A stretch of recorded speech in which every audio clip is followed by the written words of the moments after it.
ॐ भूर्भुवः स्वः तत्सवितुर्वरेण्यं भर्गो देवस्य धीमहि धियो यो नः प्रचोदयात्। ॐ चैतन्यं शाश्वतं शान्तं व्योमातीतं निरञ्जनं नादबिन्दुसमानीतं तस्मै श्रीगुरुवे नमः। ॐ सद्गुरुचरण कमलेभ्यो नमः।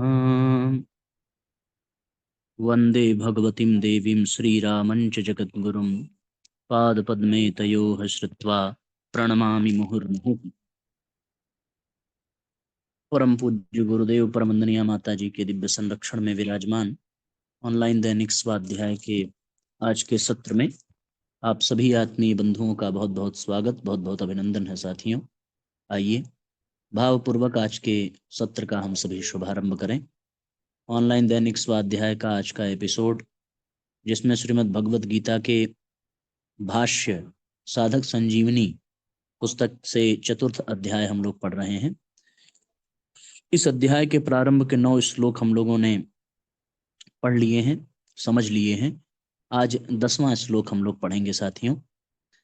भगवान के जन्म कर्म की दिव्यता को जानने वाले कैसे होते हैं, इसका वर्णन आगे के श्लोक में यहाँ किया गया है। भगवान करते हैं, आप सब लोग अधिक से अधिक लोगों तक आज का लिंक शेयर कर दें, अधिक से अधिक लोगों को अवश्य स्वाध्याय के लिए प्रेरित करें। वीतराग भय क्रोधा मन्मया मामुपाश्रिताः बहवो ज्ञान तपसा पूता मद्भावमागताः। राग भय और क्रोध से सर्वथा रहित मुझमें तल्लीन मेरे ही आश्रित तथा ज्ञान रूप तप से पवित्र हुए बहुत से भक्त मेरे स्वरूप को प्राप्त हो चुके हैं। परमात्मा से विमुख होने पर नाशवान पदार्थों में राग हो जाता है। राग से फिर प्राप्त में ममता और अप्राप्त की कामना उत्पन्न होती है। राग वाले प्रिय पदार्थों की प्राप्ति होने पर तो लोभ होता है, पर उनकी प्राप्ति में बाधा पहुंचने पर क्रोध होता है। यदि बाधा पहुंचाने वाले व्यक्ति अपने से अधिक बलवान हो और उस पर अपना वश न चल सकता हो तथा समय पर वह हमारा अनिष्ट कर देगा, ऐसी संभावना हो तो भय होता है। इस प्रकार नाशवान पदार्थों के राग से ही भय, क्रोध, लोभ, ममता, कामना आदि सभी दोषों की उत्पत्ति होती है। राग के मिटने पर ये सभी दोष मिट जाते हैं। पदार्थों को अपना और अपने लिए न मानकर दूसरों का और दूसरों के लिए मानकर उनकी सेवा करने से राग मिटता है। कारण कि वास्तव में पदार्थ और क्रिया से हमारा संबंध है ही नहीं। इस संदर्भ में साथियों यहाँ पर लिखते हैं कि अपना कोई प्रयोजन न रहने पर भी भगवान केवल हमारे कल्याण के लिए ही अवतार लेते हैं। कारण कि वे प्राणी मात्र के परम सुहृद हैं और उनकी संपूर्ण क्रियाएं मात्र जीवों के कल्याण के लिए ही होती हैं। इस प्रकार भगवान की परम सुहृदता पर दृढ़ विश्वास होने से भगवान में आकर्षण हो जाता है। भगवान में आकर्षण होने से संसार का आकर्षण स्वतः मिट जाता है। जैसे बचपन में बालकों का कंकड़ पत्थरों में आकर्षण होता है और उनसे वे खेलते हैं। खेल में वे कंकड़ पत्थरों के लिए लड़ पड़ते हैं। एक कहता है कि ये मेरा है और दूसरा कहता है कि ये मेरा है।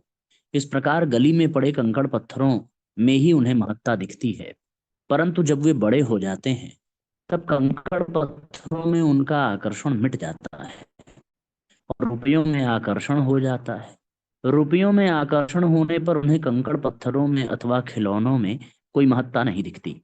ऐसे ही जब मनुष्य की परमात्मा में लगन लग जाती है तब उसके लिए संसार के रुपए और सब पदार्थ आकर्षक न रहकर फीके पड़ जाते हैं।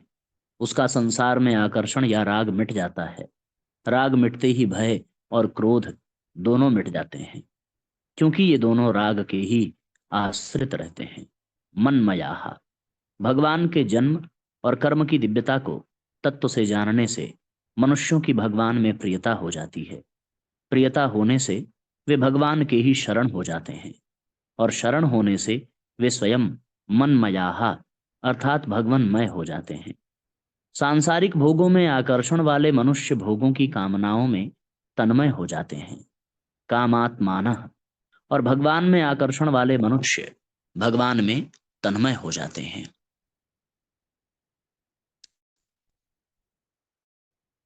तन्मयाः, वे हर समय भगवान में ही तल्लीन रहते हैं। उनके विचारों आचरणों आदि में भगवान की ही मुख्यता रहती है। प्रेम की अधिकता के कारण वे भगवत स्वरूप बन जाते हैं, मानो उनकी अपनी कोई अलग सत्ता ही न हो। श्रीमद् भागवत में ही है 10वें स्कंद के 30वें अध्याय के 3रे श्लोक में, गति स्मित प्रेक्षण भाषणादिषु प्रियाः प्रियस्य प्रतिरूढ़ मूर्तयः असावहम वित्य बलास्तदात्मिका न्यवेदिषु कृष्ण विहार विभ्रमा। अपने प्रियतम श्री कृष्ण की चाल ढाल, हास विलास और चितवन बोलन आदि में श्री कृष्ण की प्यारी गोपियां उनके समान ही बन गई। उनके शरीर में भी वही गतिमति, वही भाव भंगी उतर आई। वे अपने को सर्वथा भूलकर श्री कृष्ण स्वरूप हो गईं। विलास का अनुकरण करती हुई मैं श्री कृष्ण ही हूं, इस प्रकार कहने लगी।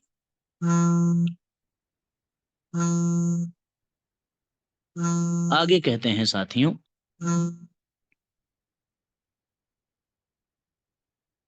माम उपाश्रिताः वीतराग भयक्रोधाः, में संसार से स्वयं का संबंध विच्छेद है, और मनमयाः उपाश्रिताः में भगवान की तल्लीनता है।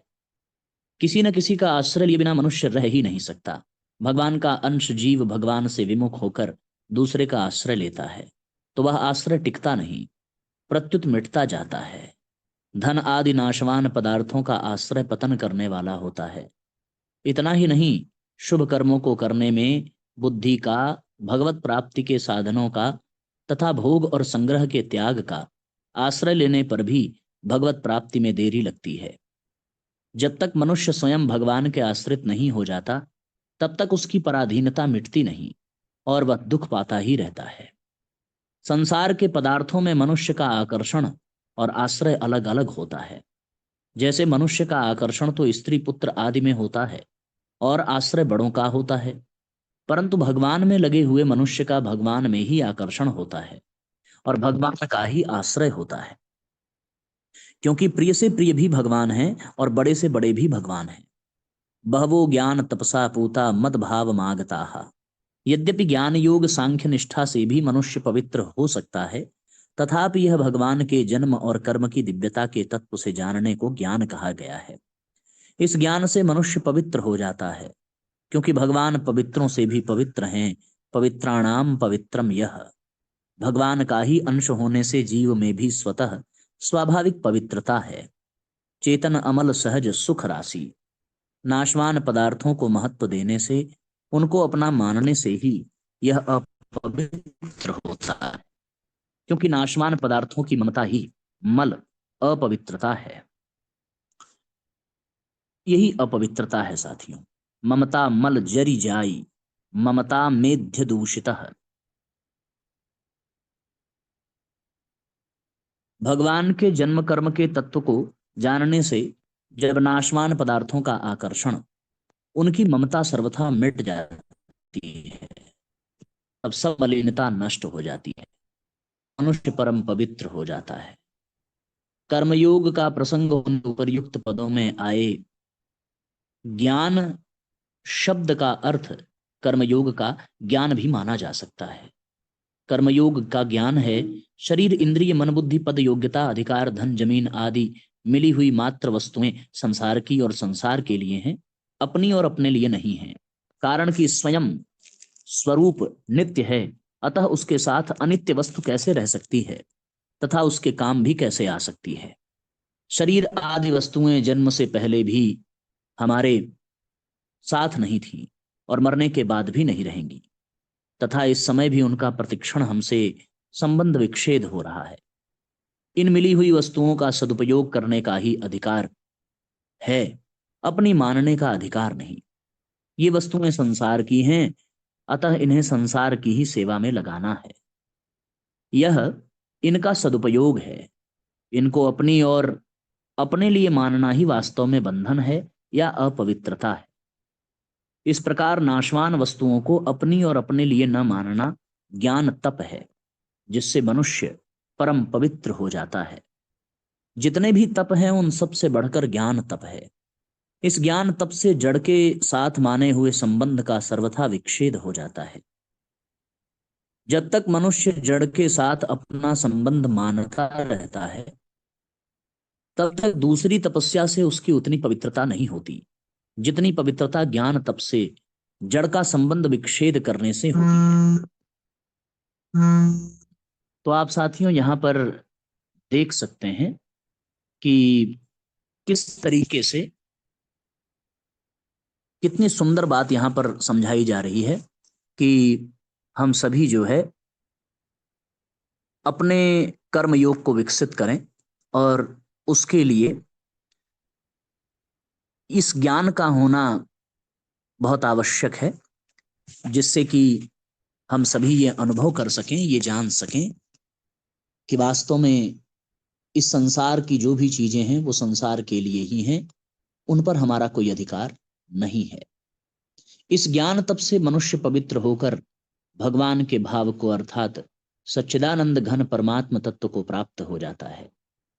तात्पर्य है कि जैसे भगवान नित्य निरंतर रहते हैं, ऐसे वह भी उनमें नित्य निरंतर रहता है। जैसे भगवान निर्लिप्त निर्विकार रहते हैं, ऐसे वह भी निर्लिप्त निर्विकार रहता है। जैसे भगवान के लिए कुछ भी करना शेष नहीं है, ऐसे ही उसके लिए भी कुछ करना शेष नहीं रहता। ज्ञान मार्ग से भी मनुष्य इसी प्रकार भगवान के भाव को प्राप्त हो जाता है। पहले भी बहुत से भक्त ज्ञान तप से पवित्र होकर भगवान को प्राप्त हो चुके हैं। अतः साधकों को वर्तमान में ही ज्ञान तप से पवित्र होकर भगवान को प्राप्त कर लेना चाहिए। भगवान को प्राप्त करने में सभी स्वतंत्र हैं, कोई भी परतंत्र नहीं है, कारण कि मानव शरीर भगवत प्राप्ति के लिए ही मिला है। साथियों, यहाँ हम सब ये देख रहे हैं कि ज्ञान तप की बात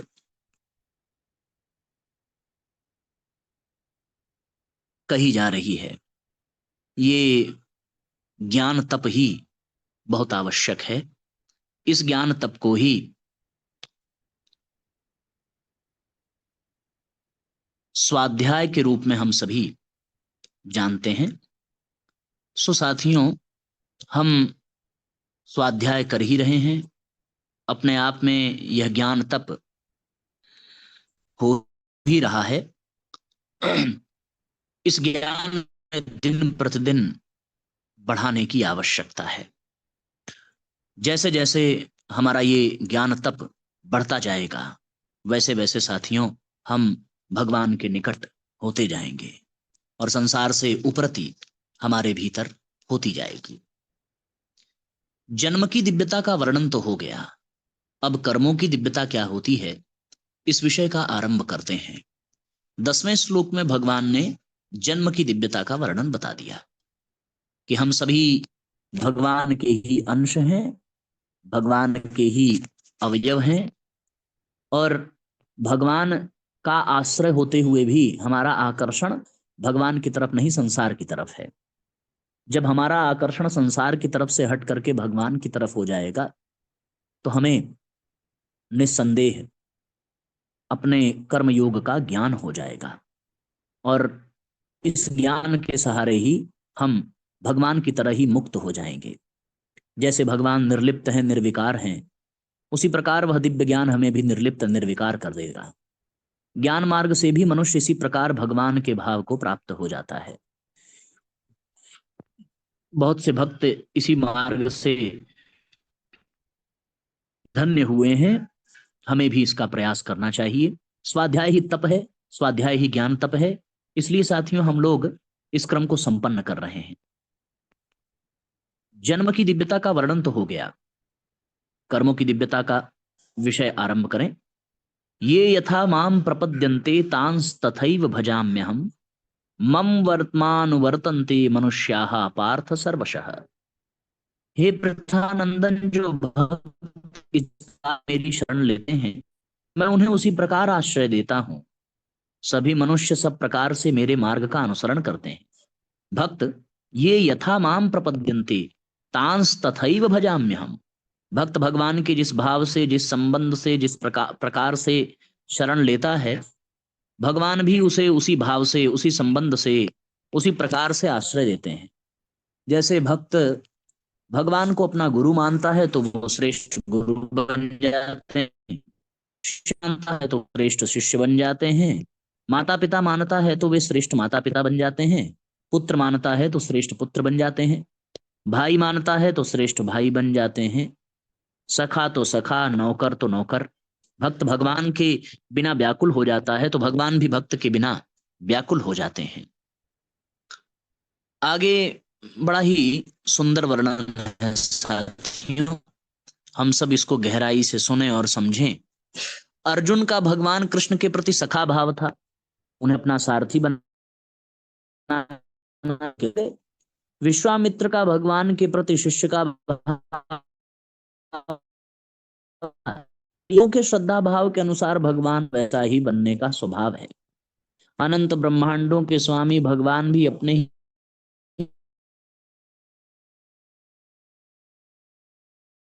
ही भगवान विशेष रूप से भक्तों के लिए ही अवतार लेते हैं, ऐसा प्रस्तुत प्रकरण से सिद्ध होता है। भक्त लोग जिस भाव से, इस रूप से भगवान की सेवा करना चाहते हैं, भगवान को उनके लिए उसी रूप में आना पड़ता है। जैसे उपनिषद में आया है, एकाकी न रमते, अकेले भगवान का मन नहीं लगा तो वे ही भगवान अनेक रूपों में प्रकट होकर खेल खेलने लगे। ऐसे ही जब भक्तों के मन में भगवान के साथ खेल खेलने की इच्छा हो जाए, के बिना नहीं रह सकता, जैसे भक्त वैसे भगवान भी भक्त के बिना नहीं रह सकते। यहाँ आए यथा और तथा इन प्रकार वाक्य पदों का अभिप्राय संबंध, भाव और लगन से है। भक्त और भगवान का प्रकार एक सा होने पर भी इनमें एक बहुत बड़ा अंतर यह है कि भगवान भक्त की चाल से नहीं चलते, प्रत्युत अपनी चाल से चलते हैं।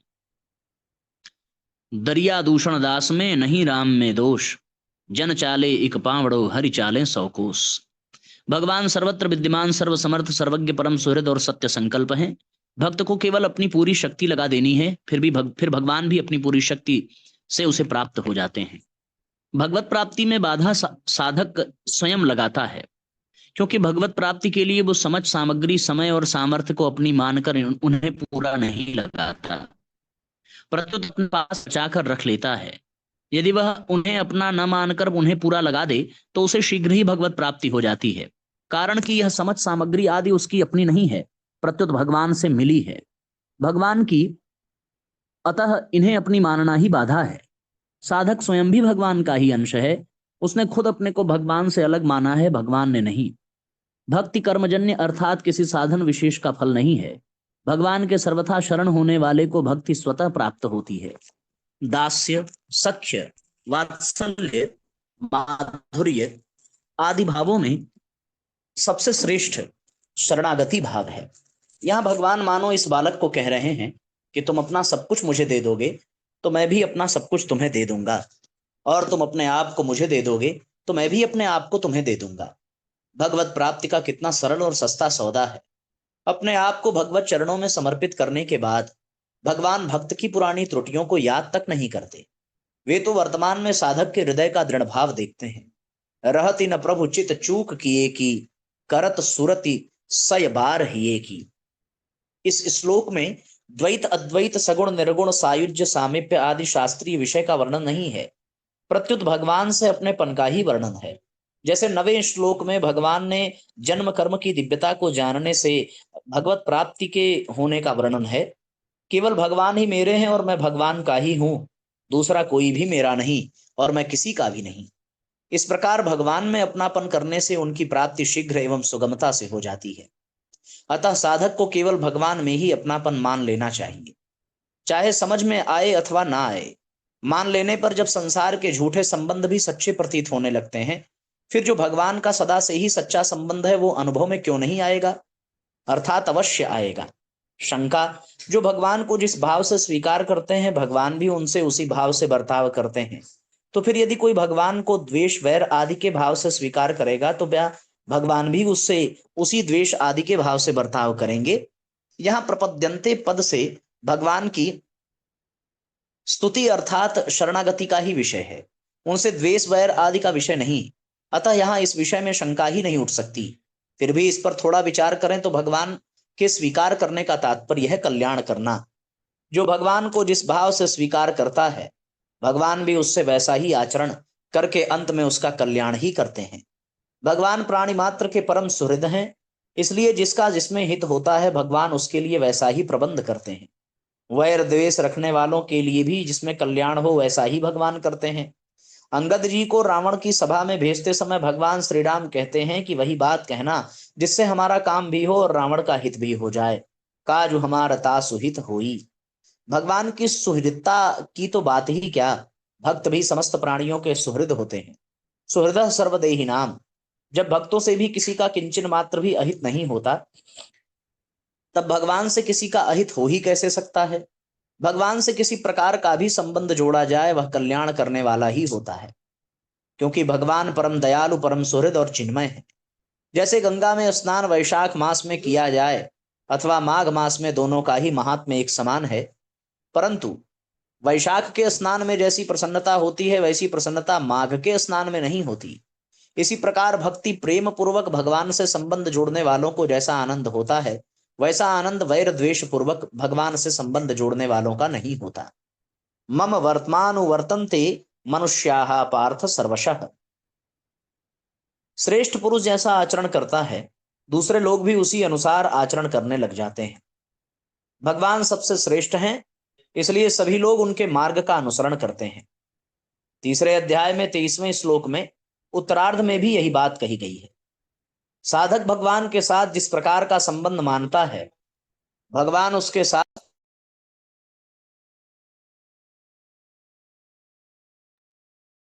साधक भगवान के साथ जिस प्रकार का संबंध मानता है भगवान उसके साथ वैसा ही संबंध मानने के लिए तैयार रहते हैं। महाराज दशरथ जी भगवान श्री राम को पुत्र भाव से स्वीकार करते हैं तो भगवान उनके सच्चे पुत्र बन जाते हैं और सामर्थ्यवान होकर भी पिता दशरथ जी के वचनों को टालने में अपने को असमर्थ मानते हैं। इस प्रकार के आचरणों से भगवान ये रहस्य प्रकट करते हैं कि यदि तुम्हारी संसार में किसी के साथ संबंध के नाते प्रियता हो तो वही संबंध तुम मेरे साथ कर लो। जैसे माता में प्रियता हो तो मेरे को अपनी माता मान लो, पिता में प्रियता हो तो मेरे को अपना पिता मान लो, पुत्र में प्रियता हो तो मेरे को अपना पुत्र मान लो आदि। ऐसा मानने से मेरे में वास्तविक प्रियता हो जाएगी और मेरी प्राप्ति सुगमता पूर्वक हो जाएगी। दूसरी बात, भगवान अपने आचरणों से यह शिक्षा देते हैं कि जिस प्रकार मेरे साथ जो जैसा संबंध मानता है उसके लिए मैं भी वैसा ही बन जाता हूं। उसी प्रकार तुम्हारे साथ जो जैसा संबंध मानता है तुम भी उसके लिए वैसा ही बन जाओ। जैसे माता पिता के लिए तुम सुपुत्र बन जाओ, पत्नी के लिए तुम सुयोग्य पति बन जाओ, बहन के लिए तुम श्रेष्ठ भाई बन जाओ आदि। परंतु बदले में उनसे कुछ चाहो मत। जैसे कुछ लेने की इच्छा से माता पिता को अपने न मानकर केवल सेवा करने के लिए ही उन्हें अपना मानो, ऐसा मानना ही भगवान के मार्ग का अनुसरण करना है। अभिमान रहित होकर निस्वार्थ भाव से दूसरों की सेवा करने से शीघ्र ही दूसरे की ममता छूटकर भगवान में प्रेम हो जाएगा, जिससे भगवान की प्राप्ति हो जाएगी। विशेष बात यह है साथियों कि अहंकार रहित होकर निस्वार्थ भाव से कहीं भी प्रेम किया जाए तो वह प्रेम स्वतः प्रेममय भगवान की तरफ चला जाता है, कारण कि अपना अहंकार और स्वार्थ ही भगवत प्रेम में बाधा लगता है। इन दोनों के कारण मनुष्य का प्रेम भाव सीमित हो जाता है और इनका त्याग करने पर उसका प्रेम भाव व्यापक हो जाता है। प्रेम भाव व्यापक होने पर उसके माने हुए सभी बनावटी संबंध मिट जाते हैं और भगवान का स्वाभाविक नित्य संबंध जागृत हो जाता है। जीव मात्र का परमात्मा के साथ स्वतः नित्य संबंध है, परंतु जब तक जीव इस संबंध को पहचानता नहीं और दूसरा संबंध जोड़ लेता है तब तक वह जन्म मरण के बंधन में पड़ा रहता है। उसका यह बंधन दो ओर से होता है। एक तो वह भगवान के साथ अपने नित्य संबंध को पहचानता नहीं और दूसरे जिसके साथ वास्तव में अपना संबंध है नहीं उसके संबंध को नित्य मान लेता है। जब जीव ये यथामाम प्रपद्यन्ते के अनुसार अपना संबंध केवल भगवान से मान लेता है अर्थात पहचान लेता है तब उसे भगवान से अपने नित्य संबंध का अनुभव हो जाता है। भगवान के नित्य संबंध को पहचानना ही भगवान के शरण होना है। शरण होने पर भक्त निश्चिंत, निर्भय, निसंकोच, निशोक हो जाता है। फिर उसके द्वारा भगवान की आज्ञा के विरुद्ध कोई क्रिया कैसे हो सकती है? उसकी संपूर्ण क्रियाएं भगवान के आज्ञा अनुसार हो जाती हैं। मम वर्तमान वर्तन्ते। यद्यपि यह संसार साक्षात भगवान का स्वरूप है, तथापि इसको जिस रूप में देखते हैं, भगवान भी उसके लिए उसी रूप से प्रकट हो जाते हैं। हम अपने को शरीर मानकर अपने लिए वस्तुओं की आवश्यकता मानते हैं और उनकी इच्छा करते हैं, तो भगवान भी उन वस्तुओं के रूप में हमारे सामने आते हैं। हम असत में स्थित होकर देखते हैं, तो भगवान भी असत रूप से ही दिखते हैं। जैसे बालक खिलौना चाहता है तो पिता रुपए खर्च करके भी उसको खिलौना लाकर देता है। ऐसे ही हम जो चाहते हैं, परम दयालु भगवान उसी रूप से हमारे सामने आते हैं। अगर हम भोगों को न चाहें तो भगवान को भोग रूप से क्यों आना पड़े, बनावटी रूप क्यों धारण करना पड़े? भगवान के स्वभाव में यथा तथा होते हुए भी जीव पर उनकी बड़ी कृपा है, क्योंकि कहीं कहाँ जीव और कहाँ भगवान। अभिमान के सिवाय जीव में और क्या सामर्थ्य है? फिर भी जीव का भगवान में आकर्षण होता है, तो भगवान का भी जीव में आकर्षण होता है। जैसे विदुरानी जी अपने आप को भूल गईं, तो भगवान भी अपने आप को भूल गए, केले के छिलके खाने लगे तथा उसी में आनंद देने लगे। भगवान के स्वभाव में यथा तथा, केवल क्रिया में, भाव में नहीं। भगवान का आस्तिक से आस्तिक व्यक्ति के प्रति जो स्नेह है, कृपा है, वैसी स्नेह कृपा नास्तिक से नास्तिक व्यक्ति के प्रति भी है। इसलिए भगवान के यथा तथा में स्वार्थ भाव नहीं है। प्रत्युत यह तो भगवान की महत्ता है कि कहाँ जीव और कहाँ भगवान। फिर भी वे जीव को अपना मित्र बनाते हैं, उसको अपने समान दर्जा देते हैं। भगवान अपने में बड़प्पन का भाव नहीं रखते, यह उनकी महत्ता है। पूर्व श्लोक में भगवान ने बताया कि मुझे जिस भाव से स्वीकार करता है जो, मैं भी उसे उसी भाव से स्वीकार करता हूँ। अर्थात मेरी प्राप्ति बहुत सरल और सुगम है। ऐसा होने पर भी लोग भगवान का आश्रय क्यों नहीं लेते, इसका कारण आगे के श्लोक में बताते हैं। बहुत मार्मिक प्रकरण है साथियों। आज हम लोगों ने भगवान के दिव्य जन्म के बारे में, दिव्य कर्म के बारे में सुना। हम अपना जन्म और कर्म किस प्रकार दिव्य बना सकते हैं, यह सूत्र पाया। अब कल हम ये देखेंगे कि हम भगवान की ओर मुख क्यों नहीं करते, भगवान का आश्रय क्यों नहीं लेते, भगवान के प्रति हमारा आकर्षण क्यों नहीं होता। ये 12वें श्लोक में देखेंगे। आज के लिए इतना ही साथियों। गायत्री मंत्र हमारे साथ साथ बोलने की कृपा करें। ओम भूर्भुवः स्वः तत्सवितुर्वरेण्यं भर्गो देवस्य धीमहि धियो यो नः प्रचोदयात्। सभी आत्मीय बंधुओं को बहुत बहुत प्रणाम। सबका बहुत बहुत मंगल हो साथियों। जय राम जी की शुभ रात्रि।